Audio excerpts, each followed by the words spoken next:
నాకు డౌటే. కానీ మనం అది బయట పెట్టడానికి మన దగ్గర సాక్ష్యాలు లేవు కదా అని చెప్పనేసరికి అది నేను చూసుకుంటానులే అని చెప్పి ఈ శృతి కాస్త బయటికి వెళ్ళిపోతుంది. ఏం చేస్తున్నారమ్మమ్మ అని చెప్పాను కానీ ఏమీ లేదే మనవరాలా, సాయంత్రానికి ఏదో ఒకటి స్నాక్స్ చేయమని చంద్రికి చెప్తున్నాను అని చెప్పనేసరికి మేమంతా వెళ్ళిపోతే ఒంటరిగానే ఉంటారా అమ్మమ్మ అని చెప్పాను కానీ అంతే కదా, మీరు ఎప్పుడైనా ఇక్కడికి వస్తూ ఉంటారా, ఈ ముసల్దాన్ని చూడడానికి వస్తూ ఉంటారా అనగానే అయ్యో అమ్మమ్మ, పల్లెటూరు అంటే నాకు ఇష్టం లేదు, కానీ ఇక్కడ ఏసీలు అవి లేకపోయినా మీ ప్రేమ నాకు చాలా బాగా నచ్చింది. అందుకోసమని రవిని నేను నెలకొకసారైనా సరే ఇక్కడికి తీసుకురమ్మని చెప్తాను అని చెప్పనేసరికి ఏంటి శృతి, ఎక్కడికి తీసుకురమ్మని చెప్తాను అంటూ మా నానమ్మ దగ్గర మాట్లాడుతున్నావు అనగానే అదే రవి, నాకు ఈ పల్లెటూరు బాగా నచ్చింది. ముఖ్యంగా అమ్మమ్మ చూపించే ప్రేమ ఇంకా నచ్చింది. ఆ నేతి లడ్డూలంటే చాలా బాగా నచ్చాయి. ప్రతీ నెల మనం ఇక్కడికి వద్దాము అమ్మమ్మని చూడడానికి అనగానే ఓకే సరే, ప్రతీ నెల వద్దాంలే, నువ్వు నేనైనా సరే బస్సులోనే ఎప్పుడో బయలుదేరి వచ్చేద్దామని. కానీ బస్సు ఎందుకు, క్యాబ్ బుక్ చేసి డైరెక్ట్గా అమ్మమ్మ వాళ్ళ ఇంటి దగ్గరే దిగుదాము, ఒక 4-5 రోజులు ఉండి మళ్ళీ వెళ్ళిపోదాము. నీకు ఓకేనా అమ్మమ్మ అని చెప్పనేసరికి మీరు వస్తానంటే నేనెందుకు వద్దంటానమ్మా, మీరిద్దరే కాదు అందరూ వచ్చినా నేను ఎలాంటి అభ్యంతరం ఫీల్ అవ్వను. మీరంతా నా ఇంట్లో ఉంటేనే నాకు సంతోషం కదా. మీరు వస్తే హడావిడిగా ఉంటుంది, హ్యాపీగా ఇల్లంతా సందడిగా ఉంటుంది అంటూ మాట్లాడేసరికి ఇంకా మనోజ్ కాస్త బయట ఉంటాడు. ఈలోపు రోహిణి బయట ఏదో మాట్లాడేసరికి రోహిణి కాస్త మలేషియా మామి చేయి పట్టుకుని మరీ గదిలోకి తీసుకువెళ్ళిపోయి తలుపు వేసేస్తుంది. ఏంటి, గదిలోకి తీసుకువెళ్ళి మరీ తలుపు వేసి అంత సీక్రెట్గా ఏం మాట్లాడుకుంటున్నారు అనుకుంటూనే అమ్మమ్మ ప్రతి రూమ్కి కిటికీలు ఉంటాయా అనగాని ఏసీ లేకపోవచ్చు, కిటికీలు అయితే ఉంటాయి అని చెప్పనేసరికి సరేనని ఈ రూమ్ కిటికీ ఎక్కడుందో చూడాలని గబగబా చూసుకుని కిటికీ దగ్గరికి వెళ్ళి చాటుగా ఉండి చూస్తూ ఉంటుంది. ఏంటి ఎక్స్ట్రాలు చేస్తున్నావేంటి, నిన్ను ఎంతలో ఉండమన్నానో అంతలో ఉండమని కదా చెప్పాను, ఎక్కువ మాట్లాడొద్దని చెప్పాను కదా అని చెప్పనేసరికి అది కాదు పాప, వాళ్ళు అడుగుతున్నారు, మరి సమాధానం చెప్పకపోతే పొగరు అనుకుంటారు కదా అనగానే సమాధానం మాత్రమే చెప్పు, ఎక్స్ట్రాలు చెయ్యకు, నీ మటన్ షాపు తెలివితేటలు ఇక్కడ చూపించుకు. అయినా నువ్వు మండపేట నుంచి కాదు మలేషియా నుంచి వచ్చావు, ఆ మాట నీకు ఎన్నిసార్లు చెప్పాలి, అస్తమాను మటన్ షాపు మండపేట అంటూ మాట్లాడతావేంటి, నీకు కొంచెం కూడా బుర్ర లేదా, అక్కడ రాజమౌళి గారు మహేష్ బాబు గారు ఇవన్నీ చూస్తున్నారు అని చెప్పాను కదా, ఇదంతా ఒక షూటింగు, ఎవరు పెర్ఫార్మెన్స్ వాళ్ళు చేస్తారు, నీ పెర్ఫార్మెన్స్ నువ్వు చెయ్యి, వాళ్ళు ఏదో అడుగుతున్నారని నువ్వెందుకు చెప్పేస్తున్నావు, నువ్వు మలేషియా నుంచి వచ్చావు, ఆ డిగ్నిటీ మెయింటైన్ చేస్తే బాగుంటుంది, లేదంటే నన్ను నిలువులా ముంచేస్తావు, లేదంటే నిన్ను టెర్మినేట్ చేయమని చెప్తానని. కానీ వద్దు పాప వద్దు, నేను మాట్లాడకూడదనే అనుకుంటున్నాను, కానీ మాట్లాడిన అనుభవం కదా అలా మాటలు వచ్చేస్తున్నాయి. మటన్ షాప్కి ఎవరైనా వచ్చారే అనుకో, మటన్ కొడుతూ వాళ్ళతో మాట్లాడుతూ ఉంటాను, నాకు మాటలు అలవాటైపోయినాయి పాప, సో అందుకని అని చెప్పాను. కానీ మటన్ షాపు అనకు, నీ మటన్ షాపుని నీ మండపేటని పక్కన పెట్టు, ఇంకొకసారి మటన్ షాపు గురించి కానీ మటన్ షాపులో దాని గురించి కానీ మాట్లాడేవంటే మాత్రం అస్సలు ఊరుకోనని చెప్పాను. కానీ సరే పాప సరే, ఆ విషయాలు ఏం బయట పెట్టను, నేను మలేషియా నుంచి వచ్చాను, మలేషియా మామయ్యని, అంతే కదా, సరే సరే అని చెప్పి ఇంకా మాట్లాడేసరికి మాటలన్నీ కూడా ఎప్పుడు ఫోన్ చేతిలోనే కదా ఉంటుంది శృతికి, వెంటనే కిటికీలోంచి పెట్టి మొత్తం వీడియో తీసేస్తుంది.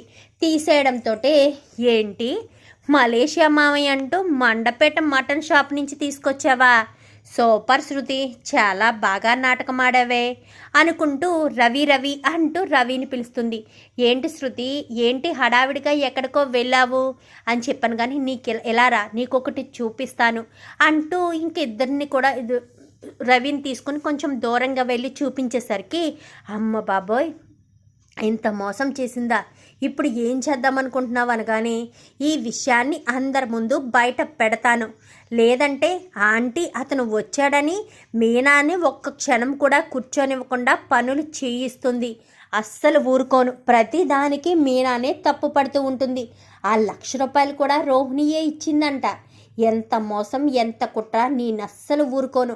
అబద్ధం చెప్పినా, మోసం చేసినా నేనస్సలు సహించలేను అనుకుంటూ ఇంకా అందరినీ కూడా హాల్లోకి తీసుకురా రవి అని చెప్పాను. కానీ సరే శృతి అని చెప్పి ఇంకా అందరినీ కూడా హాల్లోకి తీసుకొస్తుంది.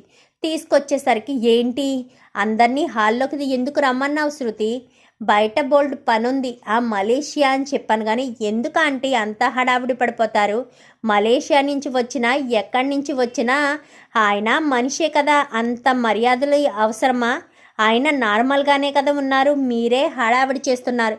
ఒక్క క్షణం ఇలా ఓపిక తెచ్చుకుని కూర్చుంటే మర్యాద చేస్తారో ఇంకేం చేస్తారో మీకే అర్థమవుతుంది అంటూ రోహిణి కాస్త శృతి కాస్త అందరినీ కూర్చోబెడుతుంది. ఏంటి డబ్బుడమ్మా, దేని గురించి అనగానే మీకు నచ్చే విషయమేలే బాలు అని చెప్పనేసరికి అవునా సరే సరే అనగానే రవి వెళ్ళి ఆ ల్యాప్టాప్ తీసుకురా అనగానే సరే శృతి అని వెళ్ళి అందరూ కూడా ఒక పక్క కూర్చునేసరికి ఒక టేబుల్ పెట్టి టేబుల్ మీద ల్యాప్టాప్ పెట్టి తన ఫోన్ నుంచి కాస్త ల్యాప్టాప్కి ఫోన్ కనెక్ట్ చేసేసరికి ఇంకా అందులో వీడియో ప్లే అవుతుంది విత్ సౌండ్తో. అందరూ సైలెంట్గా ఉండండి అని చెప్పి ఇంకా వీడియో ప్లే చేసేసరికి అందులో వస్తున్న ప్రతి మాట విని ఒక్కొక్కల మొహంలో ఎక్స్ప్రెషన్స్ డిఫరెంట్గా మారిపోతాయి. ఇంకా రోహిణికి ఈ మలేషియా మామయ్యకి అయితే చుక్కలు కనిపిస్తూ ఉంటాయి. ప్రభావతి ఇంకా అందరూ కూడా చాలా కోపంతో ఊగిపోతూ ఉంటారు. ముఖ్యంగా ప్రభావతి. చూసారా ఆంటీ, మలేషియా మరిది గారు అంటూ తెగ హడావిడి చేశారు కదా, ఆయన వచ్చింది మలేషియా నుంచి కాదా ఆంటీ, మండపేట నుంచి, మటన్ షాప్ నుంచి. బాలు నీకు వచ్చిన అనుమానం నిజమే, వీళ్ళకి మలేషియాలో మటన్ షాప్ ఉంది అని చెప్పావు కదా, ఉన్నది మలేషియాలో కాదు మండపేటలో. సారు మండపేటలో మటన్ షాప్లో పనిచేసే సారే అని చెప్పనేసరికి ఒక్కసారిగా అందరూ కూడా షాక్ అయిపోతారు. ఏంటి రోహిణి ఏంటిదంతా అని చెప్పనేసరికి అది అది అది అత్తయ్య అని చెప్పాను. కానీ చెప్పు రోహిణి, ఏదో ఒకటి చెప్తావు కదా. అది అత్తయ్య మా మామయ్య అని చెప్పనేసరికి ఏంటంటే ఇంకా మీరు రోహిణి అంటూ మాట్లాడుతున్నారా, నిజంగా రోహిణికి మామయ్య ఉండుంటే మలేషియా నుంచి తీసుకొచ్చారు. మలేషియా నుంచి తీసుకురాకుండా మండపేట మటన్ షాప్ నుంచి తీసుకొచ్చిందంటే తనకు మామయ్య లేడనే కదా అర్థం. ఉంటే అక్కడి నుంచే తీసుకొచ్చేది, లేదంటే సైలెంట్గా ఊరుకునేది. అంత నాటకాలు వేసుకునేవాడిని అంత అబద్ధం చేసి ఇంటిల్లపాదని మోసం చేసి మరీ మలేషియా మామయ్య అంటూ ఎవరో డ్రామా ఆర్టిస్ట్ని తీసుకురావాల్సిన అవసరం ఏంటంటీ, ఇదంతా మీ వల్ల ఆంటీ. వచ్చింది ఎవరో కూడా తెలుసుకోకుండా తెగ సంబరపడిపోతూ హడావిడి పడిపోతూ అందరినీ ఇబ్బంది పెడుతూ తెగ హడావిడి చేశారు. వచ్చింది మటన్ షాపు. అతని మాటలు చూస్తుంటేనే అర్థమైపోతుంది కదా, మటన్ కొట్టుకునేవాడి మాటలు ఆ వాటం అంతా కూడా తెలిసిపోతుంది కదా. అయినా మీరు అర్థం చేసుకోలేదు.